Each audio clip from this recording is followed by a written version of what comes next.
ভাই আছেন, সে আপনার ভাই নয়। যে ভাই এক ওয়াক্ত নামাজ পড়ে না, যে ভাই কথায় কথায় মিথ্যা কথা বলে, যে ভাই হারাম রোজগার করে, হারাম খায়, সে আপনার ভাই হতে পারে না। সূরা জিলজাল সূরা নম্বর 99 পারা নম্বর 30 আয়াত নম্বর 1 2 3 4 সাবা নম্বর 606 লাইন নম্বর 4 আল্লাহ বলেছেন, কোন ছেলেকে ডাকবেন যে বাবা তুমি এদিকে আসো আমাকে বাঁচাও? আপনার কোন মেয়েকে ডাকবেন যে মা এদিকে আসো আমাকে বাঁচাও? কেউ আসবে না। আপনার বোন দেখতে পারবে না, আপনার মা দেখতে পারবে না, আপনার বউ দেখতে পারবে না, আপনার শ্বশুর শাশুড়া করে দেখতে পারবে না। সমস্ত তারিফ প্রশংসা সেই মহান রব্বুল আলামিনের জন্য, যিনি আজকে আমাদের সবাইকে এই ঠান্ডার মধ্যে বিভিন্ন কাজ কাম থেকে ফারিগ করে এইখানে আসার জন্য তৌফিক দান করেছেন। সেই মহান রব্বুল আলামিনের তারিফ প্রশংসা আজ থেকে নিয়ে কাল কিয়ামত পর্যন্ত যদি করি তাও শেষ হবে না। আল্লাহ সুবহানাহু ওয়া তাআলা পবিত্র কোরআনের মধ্যে বলেছেন, সূরা ইব্রাহিম সূরা নম্বর 14 পারা নম্বর 13 আয়াত নম্বর 7 সাবা নম্বর 257 লাইন নম্বর 4 আল্লাহ বলেছেন, লা ইন শাকারতুম লা আযীদান্নাকুম ওয়া লা ইন কাফারতুম ইন্না আযাবি লাশাদীদ। আল্লাহ বলেছেন, যেই বান্দা আমি আল্লাহর নিয়ামত পাওয়ার পরে নিয়ামতের শুকরিয়া আদায় করে আমি তাকে নিয়ামত বাড়িয়ে দেই, আর যে ব্যক্তি নিয়ামত পাওয়ার পরেও নিয়ামতের শুকরিয়া আদায় করে না, তার কাছ থেকে নিয়ামত আমি ছিনিয়ে নেই এবং তাকে সত্য আযাবে গ্রেফতার করি। আল্লাহ রাব্বুল আলামিনের দেওয়া জবান দিয়ে তিনার উপহার থেকে তিনারই প্রশংসা করে নেয়, সবাই বলে আলহামদুলিল্লাহ। তারপরে আমাদের প্রিয় নবী সাল্লাল্লাহু আলাইহি ওয়াসাল্লামের উপরে হাজার হাজার লক্ষ কোটি কোটি দরুদ ও সালাম নাযিল হোক। আমরা সবাই বলি সাল্লাল্লাহু আলাইহি ওয়াসাল্লাম। আজকে যে বিষয়টি নিয়ে আমি আলোচনা করব, দেখেন এই পৃথিবীর বুকে আপনার আপনকে আমরা ভাবি ভাই বোন বাবা মা ছেলে মেয়ে আত্মীয় স্বজন সবাই আমাদের আপন, কিন্তু আজকে আমি আপনাদের প্রমাণ করে দেব পৃথিবীর বুকে আপন বলে আপনার কেউ নাই। আল্লাহ রাব্বুল আলামিন বলেছেন, সূরা জিলজাল সূরা নম্বর 99 পারা নম্বর 30 আয়াত নম্বর 1 2 3 4 সাবা নম্বর 606 লাইন নম্বর 4 আল্লাহ বলেছেন, ইযা যুলজিলাতিল আরদু জিলজালাহা ওয়া খরাজাতিল আরদু আসফালাহা ওয়া ক্বালা আল ইনসানু মা লাহা ইয়াওমা ইযিন তুহাদ্দিসু আখবারাহা। আল্লাহ বলেছেন, ইযা যুলজিলাতিল আরদু জিলজালাহা, যখন এই পৃথিবীটা কাঁপানো হবে, এমন কাঁপবে পৃথিবী এর আগে কোনদিন কাঁপেনি বা কাঁপবে না, একদিন কাঁপবে, ভূমিকম্প হবে, পৃথিবী ওলটপালট করে দিবে। আল্লাহ রাব্বুল আলামিন বলেছেন, ইযা যুলজিলাতিল আরদু জিলজালাহা ওয়া খরাজাতিল আরদু আসফালাহা, সেদিন জমিনের নিচে যা কিছু রয়েছে সব কিছু আল্লাহ রাব্বুল আলামিন জমিনের উপরে বাইর করে দিবে।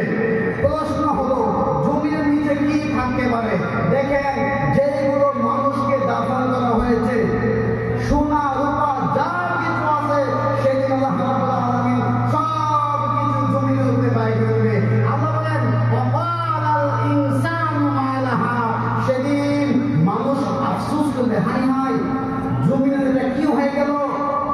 ইয়াওমা ইযিন তুহাদ্দিসু আখবারাহা, জমিন তার খবরগুলো আল্লাহ রাব্বুল আলামিনের কাছে বলে দিবেন। আপনি জমিনের উপরে কি করছেন, কি খাচ্ছেন, কোথায় থেকে কামাই রোজগার করছেন, সব কিছু আল্লাহ রাব্বুল আলামিনের কাছে জমিন বলে দিবে। আল্লাহ রাব্বুল আলামিন অন্য কি সূরাতে বলেছেন, সূরা আল ইমরান সূরা নম্বর 3 পারা নম্বর 3 আয়াত নম্বর 5 সাবা নম্বর 51 লাইন নম্বর 7 আল্লাহ বলেছেন, ইন্নাল্লাহা লা ইয়াখফা আলাইহি শাইউন ফিল আরদি ওয়ালা ফিস সামা। আল্লাহ বলেছেন, নিশ্চয় এই পৃথিবীর বুকে আসমান এবং জমিনের উপরে আল্লাহ রাব্বুল আলামিনের কাছে কোনো বস্তু গোপন থাকে না। আপনি কোথায় গিয়ে কোন কাজ করছেন, কোথায় গিয়ে কি খাচ্ছেন, কোথায় কি কথা বলছেন, সব আল্লাহ রাব্বুল আলামিনের কাছে রেকর্ড হয়ে আছে। সেই দিন, যেই দিন সময় হবে, আল্লাহ রাব্বুল আলামিন সব বলে দিবে, সব প্রকাশ করে দিবে।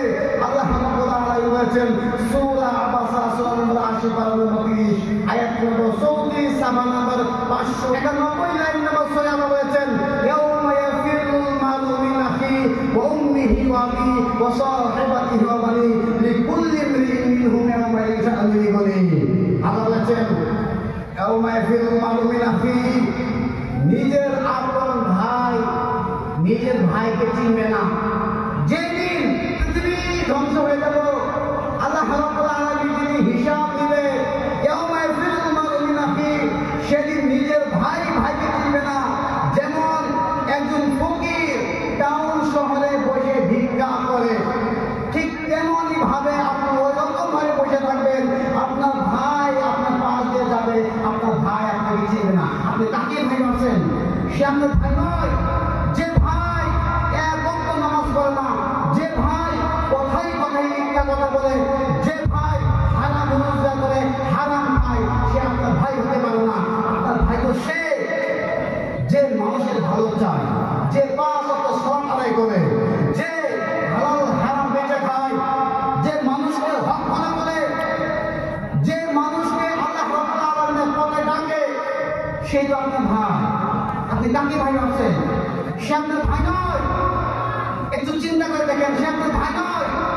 ওয়াউমিহি ওয়া আবি, আপনার বাবা আপনার মা আপনাকে রেখে চলে যাবে, পালিয়ে যাবে। আপনি যাকে মা ভাবছেন, আপনি যাকে বাবা ভাবছেন, সেই বাবা মা আপনাকে চলে যাবে আপনাকে রেখে, যদি আপনি আমল না করেন। দেখেন বাস্তবে একটু মিলিয়ে দেখেন, আপনার ছেলে যখন 25 বছর হয়, ওই ছেলে যখন বিবাহ করে, বিয়ে করার পরে যদি ছেলে যদি রোজগার না করে, তাহলে বাবা দেখতে পারে হাইস 1 মাস 2 মাস, তারপরে ওই ছেলেকে গালি দেয়, তুমি বাড়ি থেকে চলে যাও, তুমি রোজগার করো না, তোমার বউকে কি খিলাবে? একটু মিলাই দেখেন, বাস্তবে যদি আপনি যুবক ছেলে, আপনার কাছে টাকা নেই, আপনি রোজগার করতে পারেন না, তাই যদি আপনার বাবা আপনাকে দেখতে পারে না, তাহলে মরার পরে আপনাকে কিভাবে দেখবে?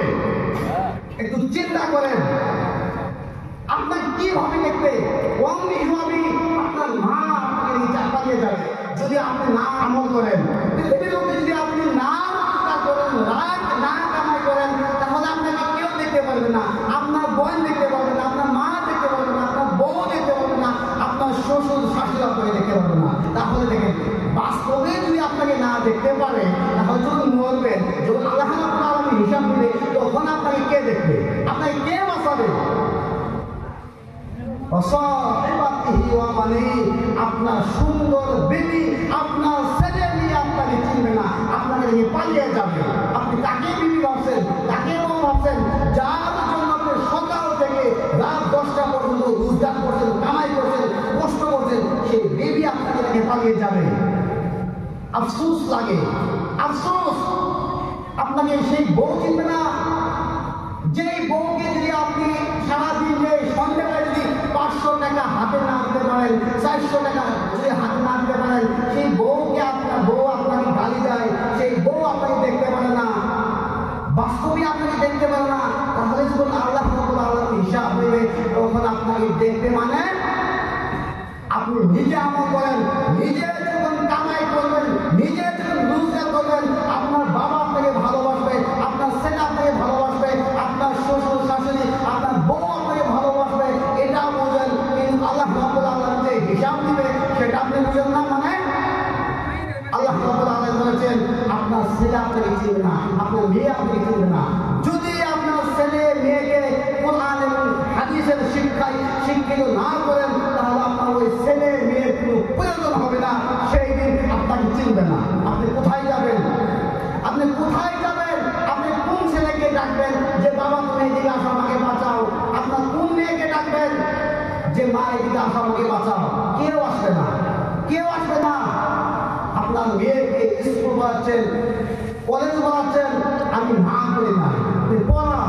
কিন্তু আল্লাহ রাব্বুল আলামিন যে বিধান দিয়েছে, যে কোরআন দিয়েছে, সেই কোরআনের শিক্ষায় যদি শিক্ষিত না করেন, রাসূলুল্লাহ সাল্লাল্লাহু আলাইহি ওয়াসাল্লামের হাদিস যদি শিক্ষা না দেন, তাহলে ওই মেয়ে ওই ছেলের দরকার নেই।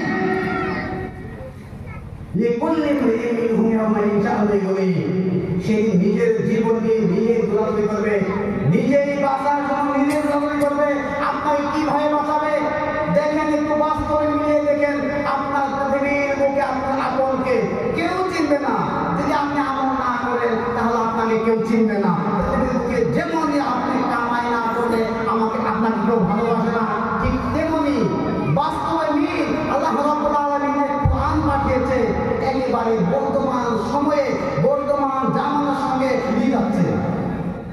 সেদিন যেদিন কিয়ামত হবে, প্রতিফলন হবে, সেদিন তিন শ্রেণীর মানুষ আফসোস করবে।